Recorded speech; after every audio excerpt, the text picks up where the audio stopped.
Hey,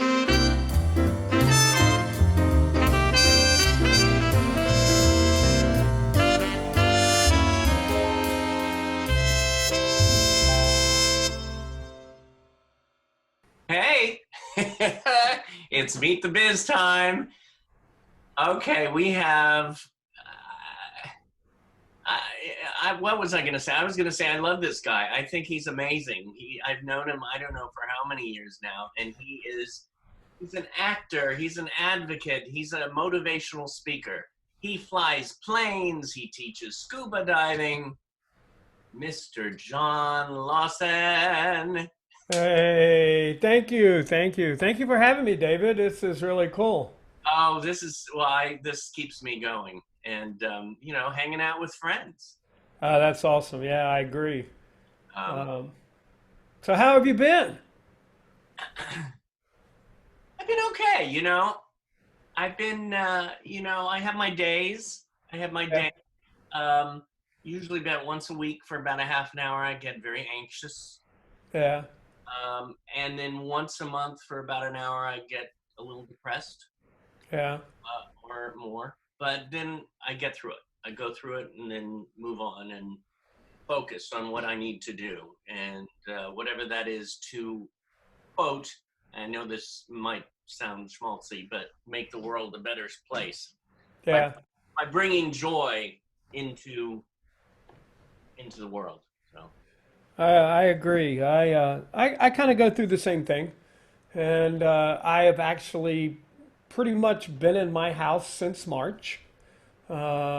I'm very fortunate to have a backyard and a swimming pool, so I end up going out in the backyard a lot, and I go to Costco about every 2 weeks for groceries, and I go in the early morning hours when they let the old people and the cripples in. So, I check two boxes. So they don't even check my card anymore. They go, yes, sir, just come right on in. you know. But but that's about it. I did make a quick trip back to Ohio. Um, my daughter got a big promotion with her job and went back to help her pack up, and she and her husband, and kind of get their house ready to put on the market. And felt probably safer flying than I feel in Costco, to be honest with you. ah, Um, I I've been flying Southwest for 10 or 15 years. Ever since I lived back east and would fly out here to do television or film, Southwest always sort of had the best rates and the best deals and the best time when I wanted to fly. So I've been with Southwest for a long time, and they're the only airline that is still not selling center seats. So I flew from LAX to Chicago, and I had a whole row to myself. There was nobody in the row in front of me, nobody in the row behind me, and across the aisle, the two rows over there were completely empty. So, I mean, it wasn't that full of a flight, but everybody wore masks, and if they kept them down too long, the flight attendants came by, and you could see them. I had my headphones on, but you could see them, asking people to put their masks back on, and it was really a great flight. Same thing flying back from Cincinnati to LAX, and I kind of went on early morning flights and late night flights, so that probably helped. But other than that, yeah, it's just been the backyard and Costco. well, it's nice you have a backyard. What about getting one of those services that will pick up food from Costco for you? I've thought about it, but you know what? I need that little bit of time just to get out of the house on my own. And, I have a convertible, and I love my convertible, and it gives me a few minutes just to. I don't live that far from Costco, but it gives me a few minutes in the early morning hours. I can put the top down and let the wind blow through what hair I have left. So, it becomes quite the little Zen moment. I get some old 60s and 70s classic rock playing on there with the top down and pull into Costco, put on my mask, and go get what I need and get out and drive home. Like So, a meditation to get in that car, and that's one of the things that I've done over the this time too is taken a friend of mine has made a lemon meringue pie, homemade. Yeah. She lives like 40 minutes away. So my trip was to drive there, see her for 5 minutes, social distancing, and then I drive back. And just that drive is like, ah, Yeah. get out of Well, there. it was interesting. I did make a trip over to Burbank in the very early, maybe March or April. A really good friend of mine lives in Burbank, and you probably know her, Patricia Darbo. Yes. And I called Patricia and said, "Hey, I'm going to Costco. Do you want anything?" And she goes, "Oh my gosh, we haven't been out. Roth and I are home, and if you would, if you would stop and get me a couple things." So I did, and I, shopped for her and Roth, and was driving it over to her house to Burbank, and I live up in Northridge. So I got on the 118 to get over on the 5, and it was so wild. I guess it'd been a month or 6 weeks or more, that I had not been on the interstate. I'd driven on surface roads close to my house, just going to Costco in Northridge and Woodland Hills or wherever. And I had this really, and I've been driving for a long time, moment of anxiety of going, oh my gosh, I'm on the interstate. Everybody's going 80 miles an hour. And it took, I regained my composure, and I drive fast. I drive like everybody else in LA. I drive like a bat out of hell. And, but there was that moment that I had not been on an interstate for so long that I was almost to the point that I forgot how to drive on an interstate. And that was such a wild awakening for me. I'm going, okay, I got to get out more. Oh my God. Right. So, but yeah, other than that, it's just been, right around town. Maybe a quick run to Rouse and to Costco, and that's it. Now, though, when you're in the house for most of the time, you're creating. You're doing stuff. It's been crazy. Back in March, a friend of mine, he worked on that TV show Z Nation that went 5 seasons on Sci-Fi Channel, and he goes, I was wondering if I want to do a talk show about Z Nation, and we'll interview cast and crew, and could you help me? Would you produce it? And I said, sure. So Zoom was new to everybody, February, March. I went on Zoom and took a lot of training classes and figured out how we could use their webinar platform and produce on Zoom. So that took off like crazy. Z Nation is now on Netflix. And we've interviewed everybody from the showrunners, the producers, the executive producers, the cast, all of the cast. We have the lead actress coming up next Friday, and Kalita Smith. And we have huge people zooming in and asking questions from all over the world now that it's on Netflix. Anywhere Netflix plays, we've had people from Brazil, we've had people from England, Scotland, France, you name it. And it's just taken off, and it's been really wild. And so I've been producing a lot of behind the scenes stuff. And Now, what do you like more? Do you like prefer producing or acting or directing? What? I enjoy directing probably the most. I love taking just some words on a page and helping people bring it to life, bringing the characters and making it, what the writer intended and what their motivation was at the time. But I also do enjoy producing. I enjoy bringing all the elements together and having this great final product. And I can't say a lot about it right now, but I've been asked to produce on a new TV pilot that hopefully starts shooting next year, and actually a couple of different ones. But and I can't really say a lot about them right now. But yeah, it's just opened up a lot of doors, and I I just finished as a post producer on a film. It had been kind of sitting for about a year, and a guy called me through a contact and said, "Hey, can you post produce on this and finish it up?" And so I did, and we did sound and sound effects and color and all the things to finish up the film. And then he goes, "Don't you produce on Zoom?" He goes, "Can we do like a virtual premiere?" And so the other night I produced and directed a virtual premiere for cast and crew mostly, and some friends. There were a couple of hundred people there, and some industry people. And this is more like it's a short film. It's a 30-minute short film, but it's almost more like a pilot for a TV show called The Pragmatist. And it's an action adventure kind of thing. And but we had people zooming in and all the cast. And so it was really cool. It went very, very well. And you'll be hearing something about that, I'm sure, before too much longer. They're getting ready to shop it around to networks for a television series. This is great. I think I saw it. It's on IMDb, listed on IMDb. Probably so, yeah, yeah, yeah. I'm sure it's listed on IMDb, but I ended up doing some final edit, and I actually did all of the color.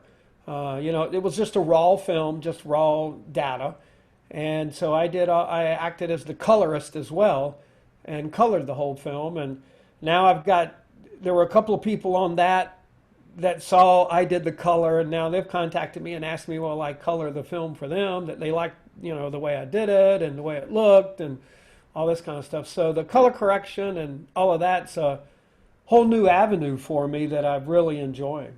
So you're just building on. I mean, when did you start like saying, "Oh, I'm going to produce, I'm going to direct"? Was it connected with the Disability Film Challenge, or was it before then? It was way before then, actually. I produced and directed my first film on film when I was about 14 years old. You know, and a neighbor did some local stuff years ago when I was a kid, and he taught me how to splice. We actually had to cut the film, the old saying of ending up on the cutting room floor. And to make scenes put together, we had to cut the film and then glue it back together to make one continuous film. So I think I was shooting on Super 8, and of course, no sound. I didn't have any sound or anything like that. But we had a big premiere at my house, and my mom and dad set up the projector for me, and they were all excited until one of my splices stuck in the film projector and caught on fire. And so, yeah, so my dad was a little pissed, but so yeah, I've done producing and directing since a teenager, and I was a voice and piano major in college and drama, and still made films back then. And Now, did you start making films before you started acting, or did it all go together? it just all came together. I I always liked acting, and I still do. Of course, now it's fewer and far between with COVID and everything that's going on. I have had a couple of auditions recently for a car commercial and a couple of different commercials, voiceover, and one role in a short film or a film feature or something. But I've always enjoyed the producing part of it as well. And after I lost my hands over 30 years ago and became more involved in the disability community, at the time, I can remember being in the hospital now thinking, well, this is great. An actor with no hands that's trained and, has, improv and training and set experience. There'll be tons of work for me. And unfortunately, 70 years later, here we are 30 years later and it's still not true. So I can remember many years ago watching the TV show China Beach. Yeah. And with Dana Delaney. And Harold Russell, who was a double amputee, did The Best Years of Our Lives. And he played her grandfather in an episode. And he was at Thanksgiving or whatever and holding a little styrofoam cup. And he was grabbing the top of the cup by the lip with his hook, just like I do to drink. And I'm going, that guy's really an amputee. He's an actor. And So after the episode, I was actually traveling back from LA. I'd done something, this was years ago, and I was in an airport in Atlanta and watching a TV, and Entertainment Tonight was on, I believe it was, and they interviewed him. And he talked about his role in the best years of our lives and all that. And so I went home and went to a video rental place, what they used to be, got the VHS tape and popped it in, and watched the movie and had no idea that it existed or who he was.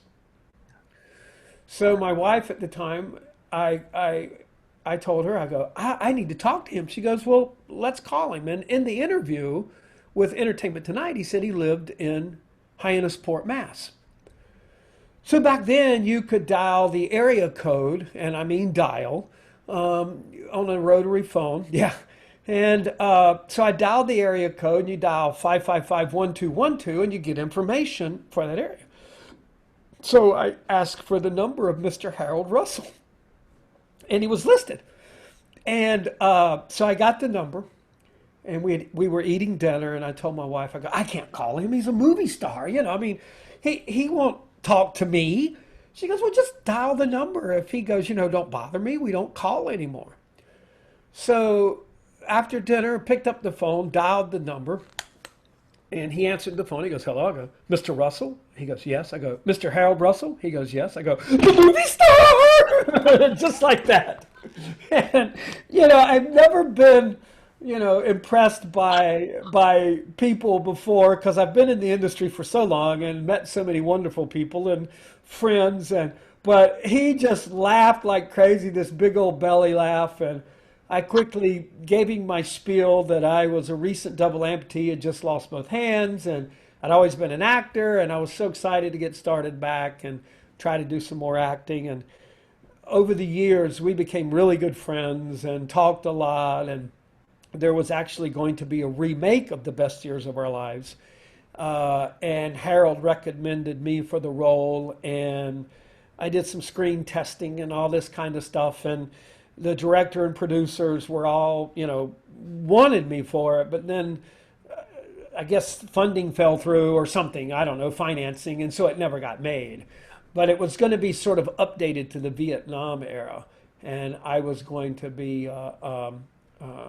double amputee from Vietnam, but almost the same story, but it was sort of an updated remake of The Best Years of Our Lives. So How cool is yeah, that? and then Harold and I became good friends. We talked on the phone all the time, and his wife got sick, and my wife got sick, and we, talked a lot before he passed away. Wow. What a story. What one of those life stories that are just with you. Yeah, you just never know. And like I said, when I said the movie star, he just laughed. He goes, I don't know about that. He Ah, actually worked as the president. He worked for like four administrations as the president's advisor on hiring the handicapped okay. from like the late 1940s or 50s on up until in the late 60s or 70s, I think. But he worked for all the different administrations through those years. So, but he was a really cool guy. Definitely a Navy guy with a sailor vocabulary. Ah, We'll put it that way. oh my gosh.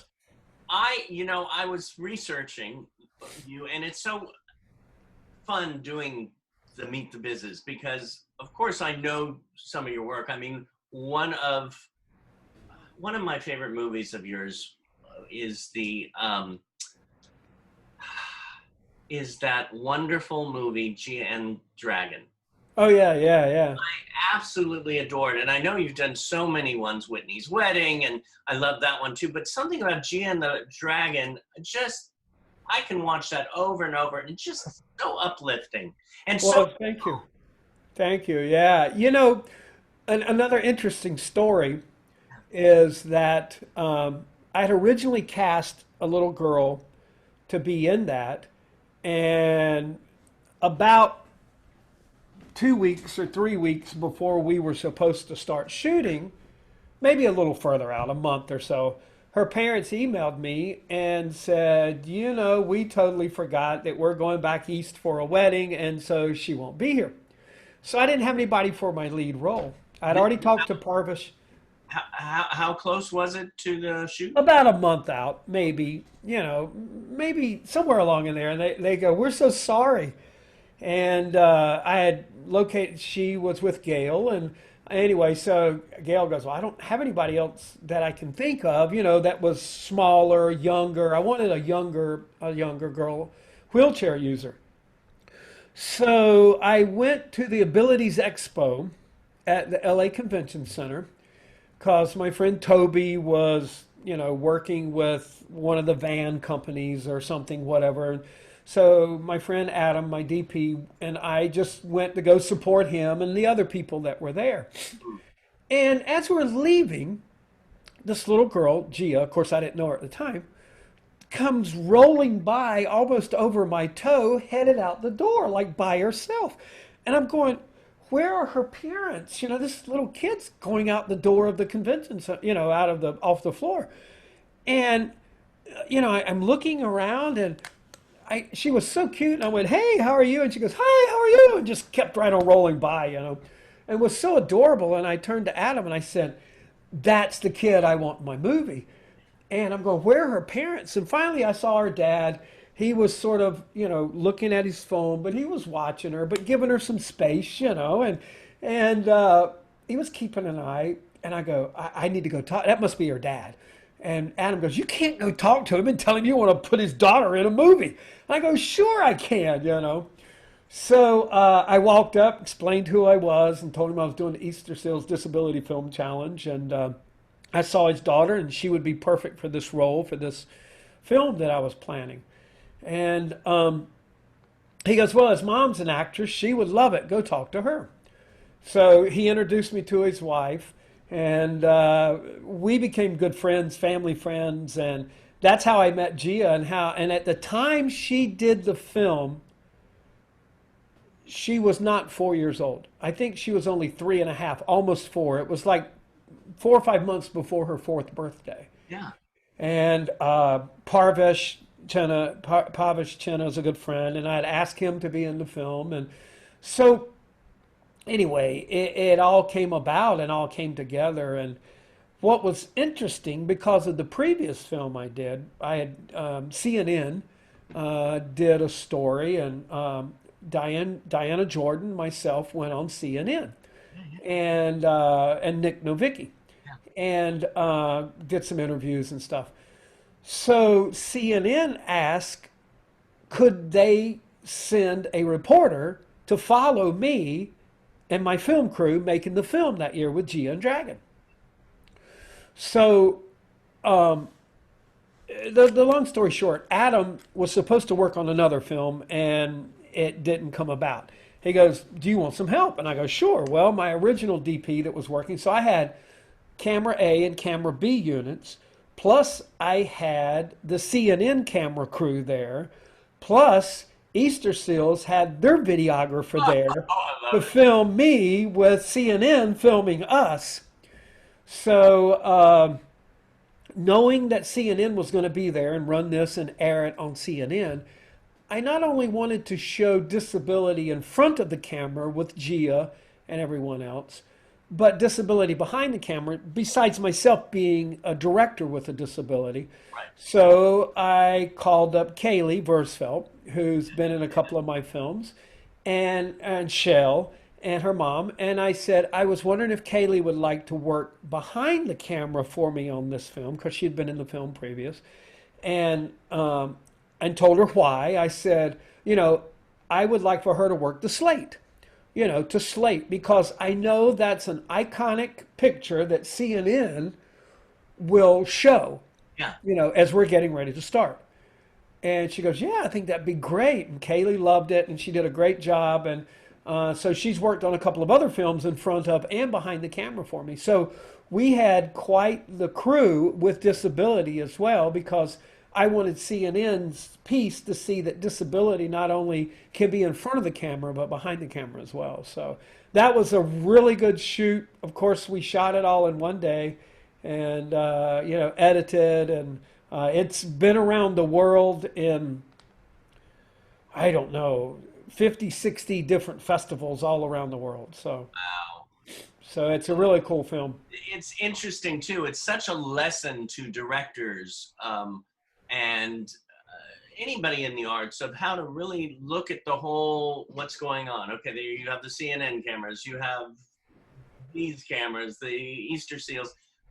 This is what we got to do, and you know exactly. So you, in a way, directed the whole thing Yeah, by having her do Slate, and so right. that was just Because I knew that'd be the iconic shot. And sure enough, they showed some scenes as we were shooting with the camera guy, me behind the camera and stuff. But the iconic shot was Kaylee in front slating. wow. And so, yeah, it was quite the set that we had with all these different camera crews going at the same time. And I had from being in the industry for so long, I've had I think Jason Brown, who is an Ohio friend, but is a big time first AD. I mean, you look him up, and he's worked on probably 100 different television shows as a first AD. You know, running on the show. Drunk History was one of the last ones he worked on, Oh my God, I and don't. he's been the first AD on that, I think, since the beginning. And we're good friends, and I'd ask him, "Hey, will you come be my first AD and run set? Because this is all going to be going on." And just a wonderful guy who kept us right on what we needed done. So we got all the shots that we needed and stayed true to the script and got all of our turnarounds. So I was very lucky to have somebody with a lot of experience who was one of the most wonderful humans on set. And actually, Jason worked on the pilot of Speechless. And he called me because he knows of my disability advocacy and said, "John, well, I'm working on this pilot. You've got to be here. I've got to get you on set." And so, anyway, he talked to the second AD. So I went and worked background on Speechless for their pilot, which I actually didn't get in the shot. The way they ended up cutting it was all tight. But it was where he was going to meet his first person that was going to be his vocal. But anyway, it was so cool. They set me up just specifically to be in the shot, but then they ended up using a closer shot. But so it was kind of cool. I got to meet, sorry about that. No, that's okay. I got to meet, how do I turn this thing off? I thought I did. I usually throw mine against the wall. Yeah, that's what I should have done. I thought I had it off. I apologize. No, that's okay. Mine does that too. I did it with Dee Wallace, and she was like, "Rule number one." Dee. Yeah. You forgot to tell me. Make sure you turn off all cell phones and any device that makes a noise. Anyway, so there, I got to meet Micah Fowler, and a couple of years later, a few years later, we were doing the next Disability Film Challenge, and he and I were at an event, and he came up to me. He goes, "Are you doing a film this year?" And I go, "Yeah, yeah." He goes, "Can I be in it?" I said, "Sure, I'll take a lead actor with an ABC hit TV show to be in my Disability Film Challenge." And so Micah came in, and of course, Connor Haney did a great script, and we did this sci-fi, where his wheelchair could make him go back in time, and my good friend Patricia Darbo. That cast came together the same way. Patricia called me and she goes, "Are you doing a film this year? Can I be in it?" I go, "Sure, I'll take a multiple Emmy-winning actress to be in my little short film." So we cast Patricia, and it turned out to be one of the greatest little comedy films that I've done in a long time. Oh, yeah, it was, and with Miss Brewer in it. Oh yeah, and of course I had to bring Jamie. Jamie's did my first film years ago, Whitney's Wedding, and that film went around the world. I think it was in close to 100 film festivals. It won Best International Film in Sydney, Australia, and we got to go to Australia. I have a question about getting it out there because, for example, a lot of the students of Performing Arts Studio West and Meet the Biz have submitted films, and this was the first year that I actually produced a film for the for Disability Film Challenge, Right. Honey Bunny. Yeah, So, yeah. so now we have this film. Which How I watched a couple of times. I just want you to know. you? It was, of course, because of you. Nothing to do with the actors that were in there that I happen to know very well. Of course, yeah, right. But right, and and everybody else involved. Here's the thing. So you got a film, you've got a short film. How did you get that to 100 festivals? It's um, it's expensive.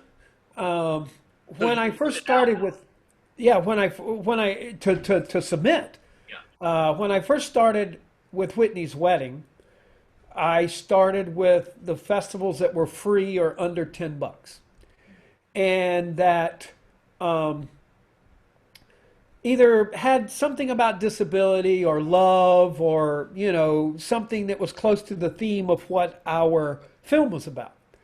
And then that produced, 6, 8 little festivals, and we submitted them all. So then I went up a little higher and higher, dollar range.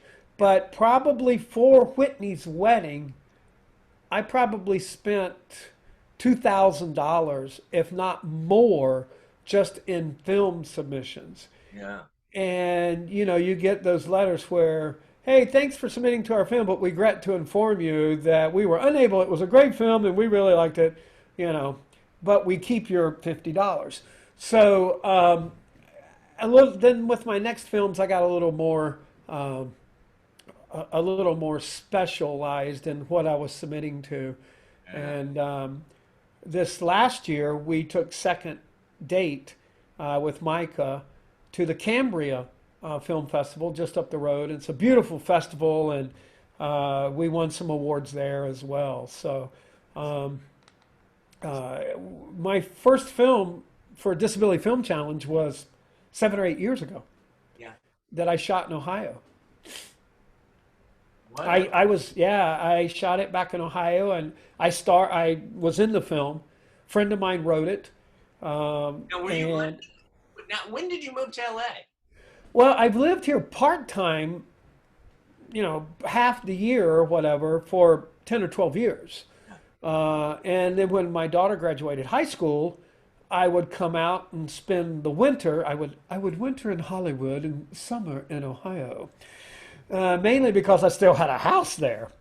And then the housing market crashed, and so I stuck around for a while, traveling back and forth, and would live out here from pilot season to, the March or April, and then go back to Ohio. And then about 5 or 6 years ago now, maybe, I sold my house back there and moved out here full time. So I've been out full time for 6 or 7 years, 5, 6, 7 years. And in that time, you've been in what? Westworld, American Horror Yeah, Story, yeah. Shooter, Law and Order Special Victims Unit as an actor. Yes. I did. I have done one episode of Westworld in every season, and I it started 3 or 4 years ago. Is it same character, different characters? Different characters, different characters. Always a double amputee, and I can't remember if it was Central Casting or one of the background casting companies knew me or looked me up. I don't know how they found me, but said, "Would you work background on Westworld?" I go, "What's Westworld?" This was quite a long time ago, and so I kind of tried to look it up and found out. I said, "Oh yeah, I remember the film and all that kind of stuff." It was kind of cool, and so I went on and they paid me very, very well. I said, "Look, I'm not going to work for background," but so anyway, but I got paid very well, and ended up doing a couple of days in the very first season. Um, I played a Confederate soldier or something that got blown up. I don't remember, but I was in with the main actors in a scene, and I thought that was fun. And then like 2 years later, they called me back and said, "Hey, the director that directed the first one would like you in this new season. Can you come in?" So I go, "Sure." So I went back in and worked a couple of days again, background. I don't even remember what I played that time. Uh, and then this last season, again, same people called me back again and going, "Hey, they want you." And it was the exact same director again. He recognized me, I guess because I didn't have arms. But he goes, "Oh my God, I'm so glad to see you back." I don't think he remembered my name, but I think is the last season playing now, their third season or whatever. I'm not sure. I'm not sure. Well, I played, I guess I can say, I played a knight, like it was Knights of the Round Table kind of thing. So I played a knight. And the director afterwards, and I've forgotten his name, came up to me afterwards and he goes, "I am so sorry." He goes, "We had this big scene planned for me to be a homage to the um, uh, the knight that gets nailed to the door and his arms fell off and it's going to be, oh, this is going to be a bad day or something like that." What's the show? Oh, the comedy. Yeah, I've seen it on Broadway and I've seen the film and I can't remember it right now, but I was going to be the Black Knight. Is that And from like Every Sperm Is Sacred? The yeah, and he's on the Monty door of the Python. Monty Python. And so but the wardrobe people forgot to bring the costume. They had this whole costume for me and everything. So I just played one of the robots that was missing arms in one of the rooms or whatever. So, but it was kind of cool. I've done one episode of Westworld for 3 years, all three seasons. Well, we got to find out what he's doing next, right? The director. Yeah, yeah. Well, I hope they call, because the thing about it is it has to be one of the most expensive shows to produce that HBO produces or whoever it's on, because we would go 12, we'd be on set and my scene would get ready to come up and they go, "Okay, let's break for lunch." So then they'd go back and then we'd work overtime. And oh, I played a soldier one time when they blew up the fort or something. That was the other one. And I was just laying there on a cot and ended up, getting like 16, 18-hour day. We're laying there. And, yeah, just for laying there at almost triple scale. So, it was amazing. So it's been very good to me and helped pay the rent. So I'm waiting for season 4 of Westworld, and hopefully one day I get a speaking role, and then I can actually get some residuals. Now I have to ask about. I was saying one of my favorite shows is American Horror Story, except right now we're living it, so I don't know. Right? Yeah. But the show, the actual show, you were on that. How was working with Ryan Murphy and that magic? It was pretty cool. Um, I can't remember how I got the audition, to be honest with you, but they wanted a double amputee. Hmm. And there's not that many around in Hollywood for sure. And I auditioned. I sent in a tape, I think, because I was back in Ohio. I was back in Cincinnati, and they wanted me to come in for a callback in New Orleans. And I went, "Okay, what the heck?" I drove to New Orleans from Cincinnati and did the callback, and the casting director goes, "Ryan wants you. I'm glad you came in, whatever. Um, are you available such and such a dates?" And they hired me right then. I mean, it was almost not a callback. It was just like, "Come in, meet Ryan." And, he just kind of came in. I did my thing, and then he left because they were shooting. And so she goes, "He wants you. Can you stick around for a little bit and sign the paper?" And I'm going, "Sure." I was just going down Bourbon Street. So I spent 2 or 3 days in New Orleans just as a vacation, got the job, drove back to Cincinnati, and they were shooting. It got delayed, and it was like right before Thanksgiving Yeah. when they were shooting. And I had two scenes. And so they brought me down and put me up in the hotel and all that. And um, the day before Thanksgiving, or 2 days, whatever it was, we were shooting my scene, and it was kind of going late and all this kind of stuff. It was interiors with Jessica Lange and Naomi Grossman and all the interior scenes that we shot there on set in New Orleans. And I go, well, they'll never bring me back for this little second scene. And it was when Pepper got married. It was during the marriage scene. So I went back and I'm going, that was a lot of fun. I enjoyed that. And a week or two later after Thanksgiving, I call, Ryan wants you back on set. Can you be here? And I go, yeah, I'll free up my schedule. So I went back to New Orleans and I actually drove back again. They said, we'll fly you down. They were going to fly me down. I go, do you mind if I drive? Because a friend of mine went with me and we spent 3 or 4 days in New Orleans having a great time. How long did you It was about 11 hours. drive? Okay. So I had my Prius at the time. So, we drove back down and Gabby, my good friend, was on set and sort of became my on-set PA.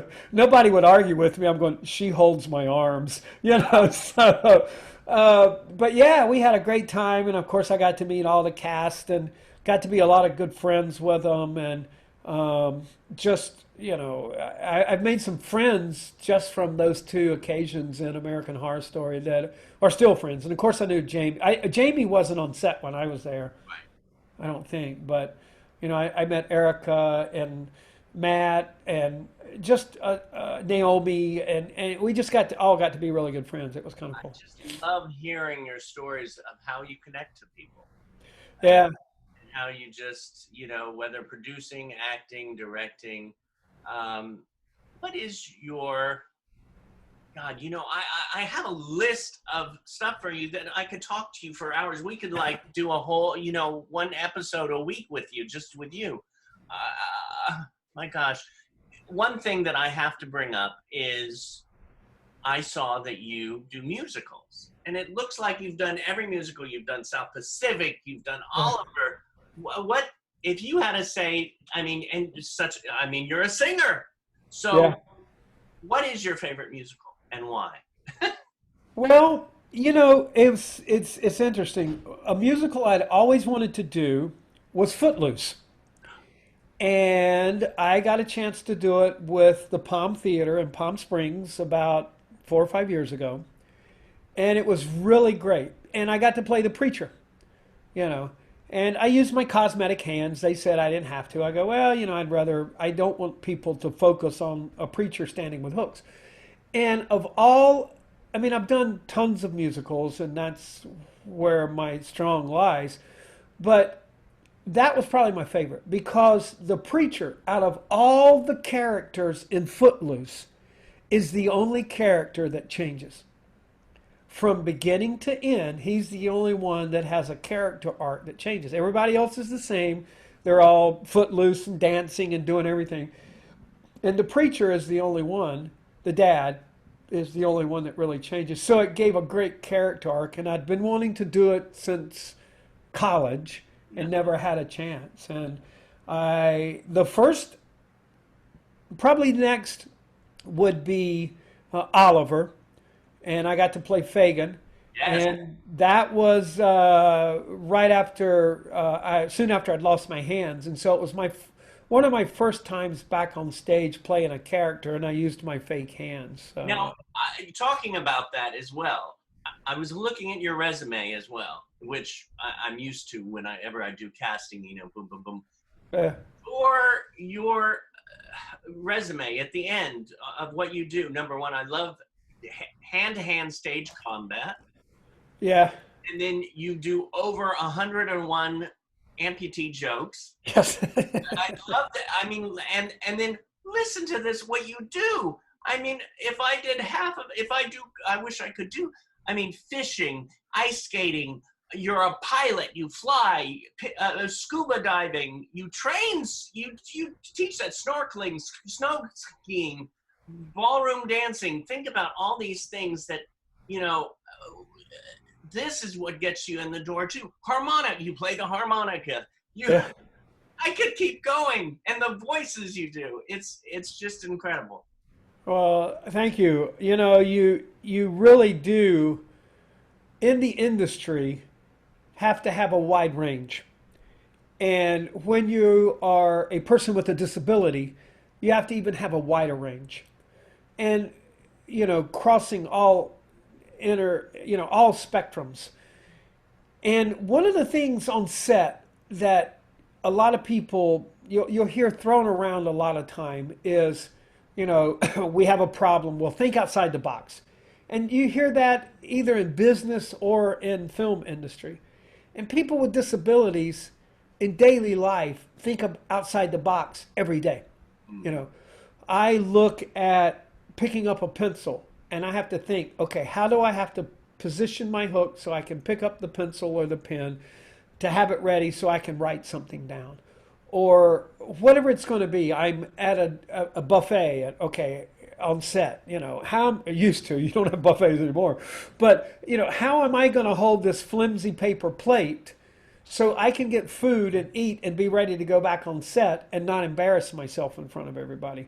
So you have to think outside the box all the time. So as an advocate for people with disabilities in front of and behind the camera, that's what I preach, is that you can hire somebody that thinks out of the set just in daily life.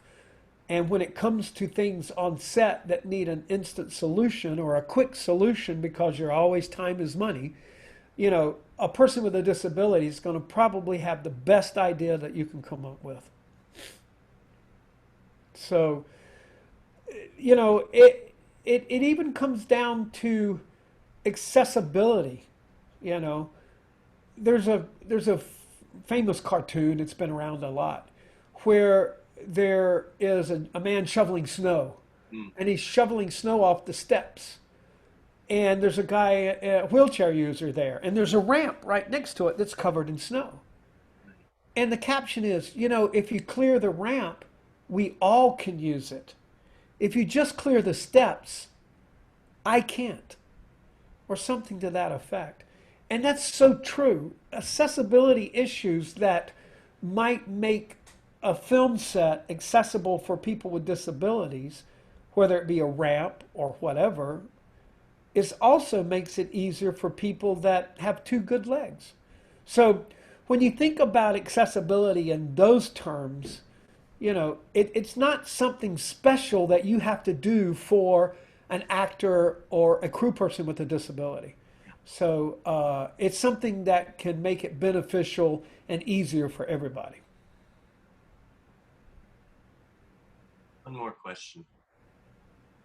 What to you is your biggest accomplishment in life? Wow. I'd have to say my biggest accomplishment in life is raising two great kids. This recent stuff on Facebook, Daughter Day, Son Day.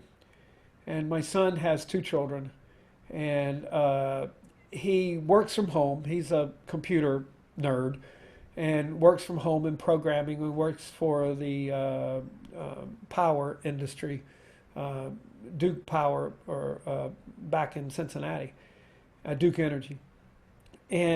But he still, he has a 3-year-old, almost 4-year-old little daughter.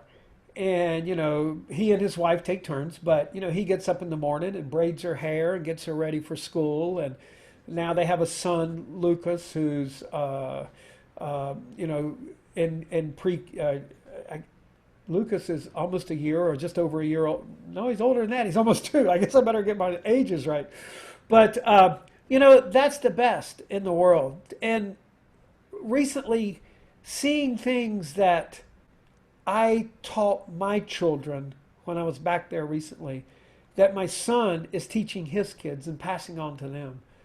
And then my daughter, when she was 2 years old, my wife was diagnosed with terminal breast cancer, and then she passed away in 2001 when my daughter was 9 years old.